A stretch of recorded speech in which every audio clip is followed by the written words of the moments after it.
हाय नमस्कार, मी सुप्रिया सोनचाफा मराठमोळी चव या आपल्या चॅनलमध्ये तुम्हा सर्वांचं मनापासून स्वागत आहे।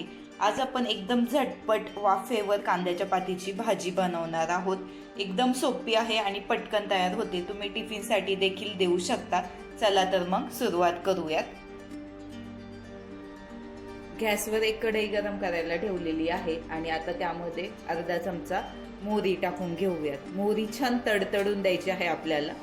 मोहरी छान तडतडली, त्याचा आवाज आला की मग अर्धा चमचा जिरं टाकून घ्यायचं आहे। जिरं पण छान फुलू द्यायचं आणि त्यानंतर ना एक चमचाभर लाल मिरची आणि लसूण पाकळी जी आहे ती छान टेचून घेतलेली आहे ती यामध्ये मिक्स करून घेऊयात। मध्ये थोडंसं लाल तिखट टाकून घेऊ आणि थोडीशी हळद पावडर, जास्त नाही, एकदा मिक्स करून घ्यायचं आणि त्यानंतर ना कांदा पात जी आहे ती टाकून घेऊ। हे सर्व एकदा मिक्स करून घ्यायचं आहे। आता तुम्ही जर कांद्याच्या पातीचा जो कांदा येतो तो सेपरेट चिरत असाल तर तुम्ही तेलामध्ये तो भाजून घेऊ शकता, पण मी सर्व एकत्रच हे करते त्यामुळे सर्व एकत्र टाकून घेतलेलं आहे। नाहीतर तुम्ही कांदा तेलामध्ये छान फ्राय करून नंतर न कांद्याची पात टाकू शकता। आता हे व्यवस्थित मिक्स झाले। आता आपण यामध्ये चवीनुसार मीठ टाकून घेऊयात। मीठ टाकल्याच्या नंतर न सुद्धा एकदा मिक्स करून घेऊ व्यवस्थित असं। गॅसची फ्लेम एकदम लो ठेवायची आणि लो फ्लेमवर आपल्याला झाकण ठेवून पुढील 3 ते 4 मिनिट हे शिजवून घ्यायचं आहे तेलामध्ये छान असं।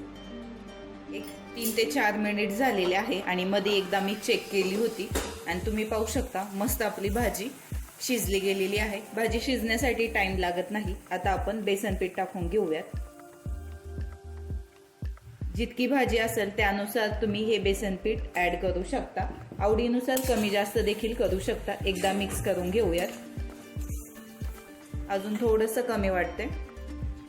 जवळजवळ 4 ते 5 चमचे मी हे बेसन पीठ टाकून घेतलेलं आहे।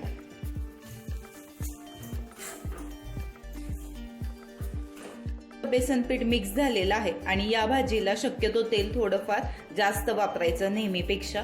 आणि आता मिक्स झाल्याच्या नंतर ना हे पुढील 3 ते 4 मिनिट एकदम लो फ्लेमवर याला वाफ देऊन घ्यायची आहे, कारण बेसन पीठ शिजण्यासाठी जास्त टाइम लागत नाही, म्हणून जवळपास 3 ते 4 मिनिट आपण फक्त एकदम लो फ्लेमवर वाफ देऊन घेऊयात। 3 मिनिट झालेले आहे आणि हे पाहू शकता आपली भाजी या ठिकाणी एकदम परफेक्ट अशी बनून तयार झालेली आहे।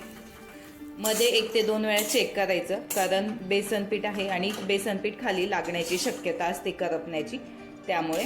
आणि हे पहा मस्त बेसन पीठ पेरून आपली ही कांद्याच्या पातीची भाजी बनून तयार आहे। खूप छान अशी लागते, मस्त। एकदा नक्की बनवून पहा आणि जर रेसिपी आवडली असेल तर नक्की व्हिडिओला लाईक करा, शेअर करा आणि चॅनलला सबस्क्राईब करा।